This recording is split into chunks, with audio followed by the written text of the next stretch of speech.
The only time anything is going to matter to us is if we have an emotional attachment to the outcome of something. So if we have an emotional attachment to family and friends, then what we do, say, what they do and say matters, because we're going to create certain energies within us pertaining to what is said and done. And from those energies within, feelings are generated. And from those feelings, more thoughts are generated. And so we may find ourselves in a variety of never diminishing circle of confusion. You see, this is why the Buddhists have this policy of non-attachment. And Buddhist monks, they don't have families, do they? They don't want that level of attachment. Can you imagine how many families have created offspring which have caused them so much trauma in their lives? How many people have got sons and daughters that they've disowned, that have gone on to create any number of heinous thing? I mean, just look at all the world leaders. They all had parents, and would their parents be in agreement with what they're doing? And are their parents or family members suffering? You know, it's too complex, isn't it, to allow yourself to care about what other people say or think about you. If we look at the recent presidential run in America, and all of the people on the left which had such a massive emotional investment in the outcome, and they were so overly confident in their own self-righteousness that they were absolutely right, they were the saviour, they were going to lead America into the promised land, and Trump was Satan. And you know, I watched a video last night with all the people, well, many people, who were saying Trump's a joke, he could never win. This was going back pre-2016, before he started to run the first time.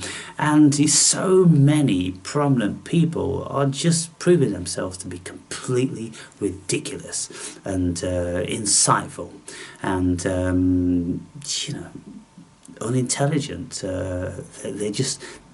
They couldn't possibly imagine an America whereas president, or whereas Donald Trump was president. They couldn't imagine that one.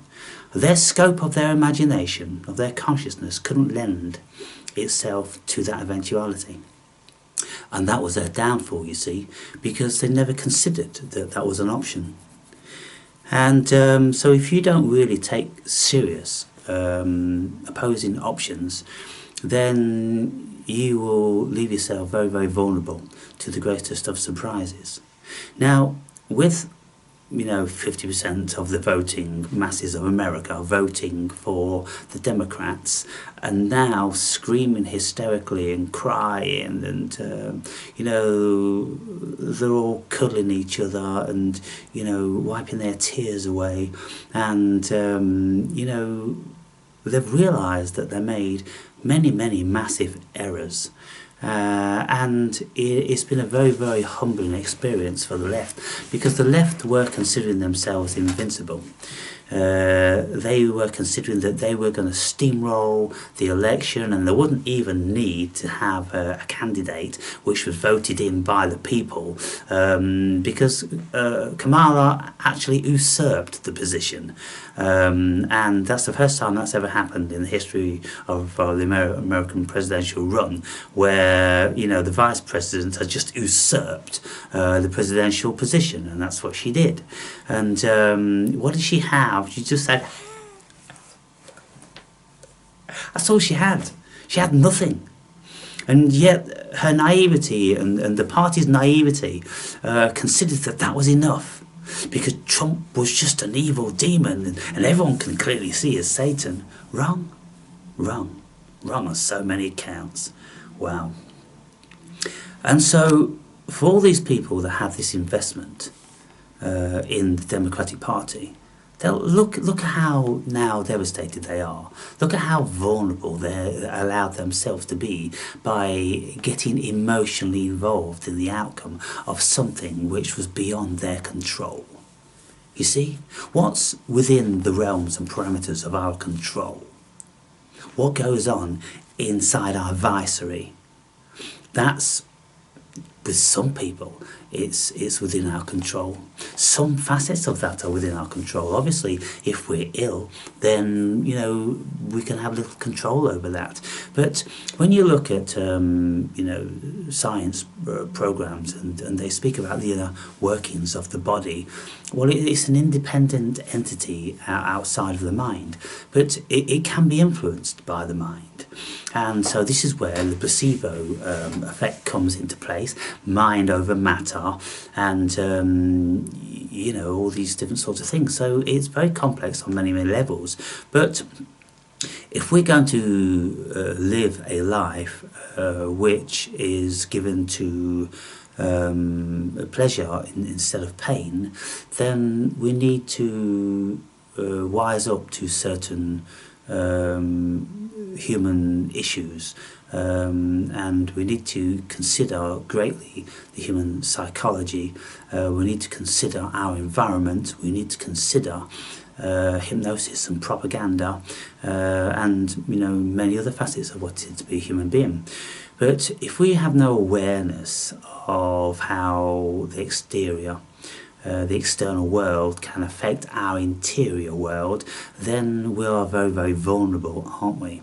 And if you don't know how to protect yourself, and if you don't know how to rationalise and refute an illogical onslaught, and even if it's a logical one, if you allow yourself to be susceptible to it, then you're going to be vulnerable for everybody. And so therefore you should never throw stones if you live in a glass house.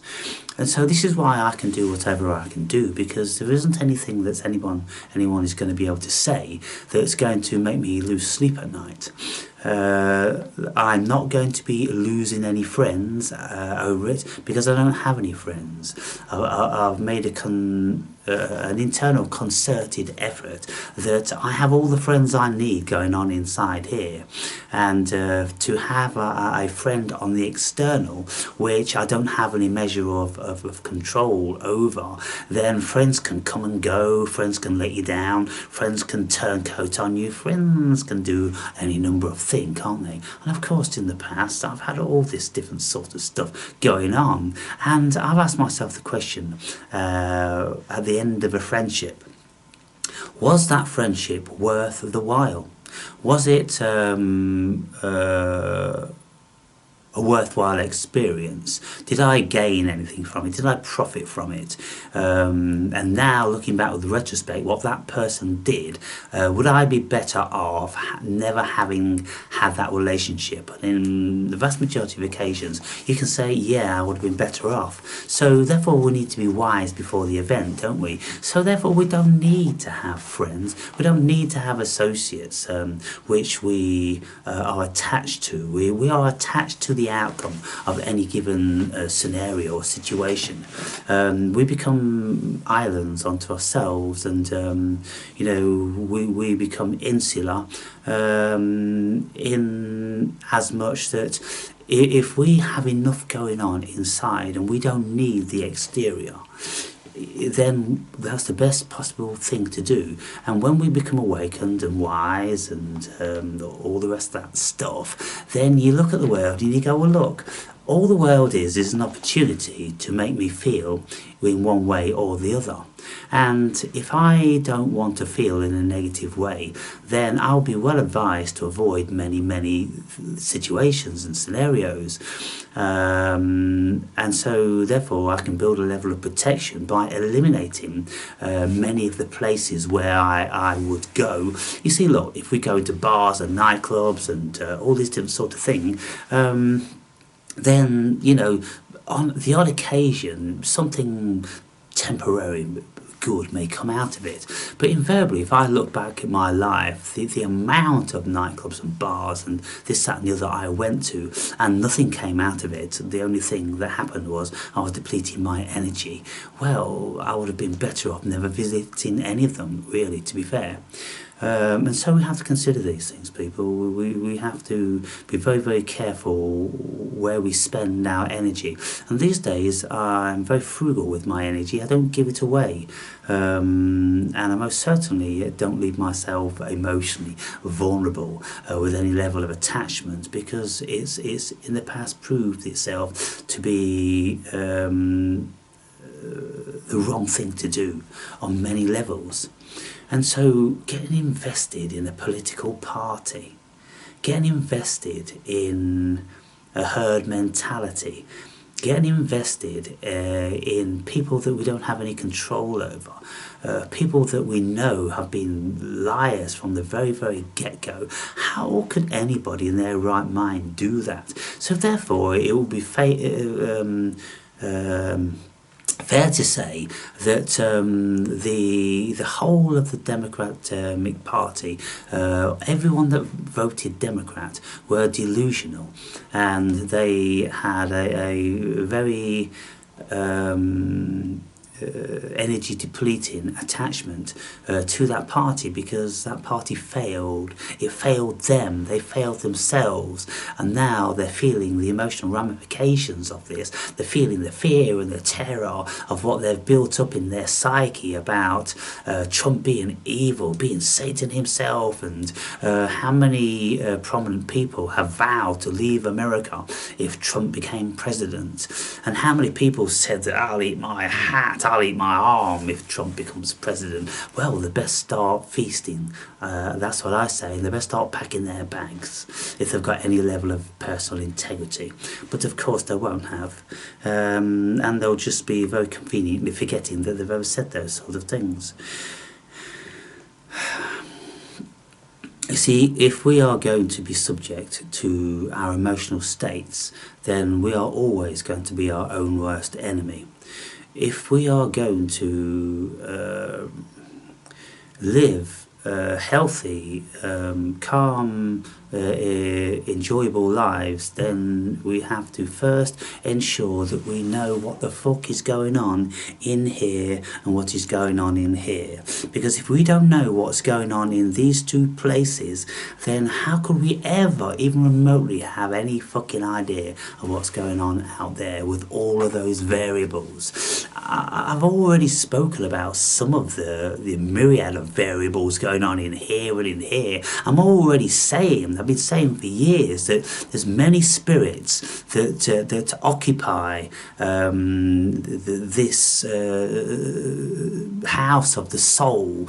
The soul is the human experience. The soul is the vitality, sharing the consciousness of the human being, and spirits will pass through depending on what sort of lifestyle you have. Spirits will enter and they will exit depending on how satiated they are being as individuated entities, or how aware you are of them and whether you want them to be around or not. Now, I've had entities enter into me that I never invited, and I had to extricate, I had to exorcise, and then there was, many other spirits which have come about through whatever manifestation along my journey, and I consider that they serve me, and so I allow them to stay.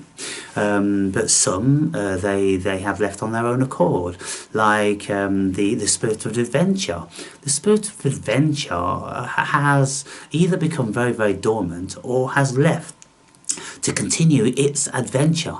That's what the spirit of adventure does. It has adventure. And so if it can't get it within a certain body, then it's going to go somewhere else. And this is what spirits do, people. And the soul is a resident thing. The soul is created by the body. And so this is why I don't consider that the soul continues. The soul can't continue, because if the soul continues, it would mean that all of the experiences and the emotional states and everything like that continue. And there's no reason why emotional states would need to continue in the astral plane or in another dimension. The emotional states only pertain to the human being. So therefore I don't consider that the soul is resurrected or the soul goes on. No, the soul doesn't. Spirits do. Spirits go on. And they don't have any emotional bindings. They enter into avatars and they experience, and that's what consciousness does. Consciousness is just experiencing. It's experiencing itself on many levels of what it can as a human avatar. And so when spirits leave, it seems feasible to me that all of the experience that the spirits have had go back to source, because they're spirit, that they are pure consciousness. And so maybe spirit is just a terminology that we can use to envision some sort of manifestation of individuated consciousness. But I think ultimately the only show in town, people, is consciousness. Consciousness is experiencing everything, and consciousness is everything, and everything is within consciousness. But you know, as human avatars and human egos and human souls, then we have to start to differentiate between the conglomerate, which is consciousness. Otherwise we can't have a human avatar soulful experience, you see. So we say soul, we say spirit, we say ego, we say pain body, we say emotions, we say thoughts, all these things. What's going on? There's a whole myriad of stuff going on. And, you know, we just don't have any control over it. Consciousness doesn't need control. Consciousness just is. It's only the human frailty that has born this notion of control. Because it fits this sort of paradigm of the human life, the human avatar creation, you know. It's like when we are avatars in our minds, when we're asleep at night and we're considering the ramifications of this and that. Invariably we don't carry any guilt in our minds, and we can do many things that we wouldn't and couldn't get away with as being a human being, because there are no courts of law. You'll never go to a court of law in your dream, unless of course probably you're Tommy Robinson and you've got a big court case coming up, and that's playing heavily on your spirit and soul. But I've never been into a court in my dreams. I've never had anybody hold me accountable for my actions and things like that. So this is why Freud used to say about dreams that they are our wish fulfillments, because there is no agency which is going to be telling us that we can't copulate with our best friend's girlfriend or wife or boyfriend or husband or all these sort of things. And why we can't do a whole myriad of things that the soul wants to do but can't feasibly do due to you know, many social norms and things like that. And so, you know, just being absolutely free by being able to fly and all this sort of stuff, yeah, it's a wish fulfillment, people. So what am I saying here in this discourse? I'm saying that we'd be well advised to protect our inner integrity, to learn about what we really are as much as we possibly can, taking into consideration the ego, the soul, the spirits, and the pain body and human chemistry and neuronal activity. There's a whole myriad of stuff that we've got to learn about, and I've only scratched the surface on this stuff, and every day I can learn something new and something bizarre, and it just tells me that it's a bottomless pit. It really is a bottomless pit, and it's completely unfathomable. But there are certain realms and parameters that we can get our heads around. We can guide our avatar through this dimension. And, just one of them, which I know to be absolutely feasible, is that if we detach ourselves from other energy portals, then we are vastly less likely to be contaminated. And so if you're out there in the city and you're working in a big business and this, that and the other, look at all those portals and potentials of contamination that you are dwelling within.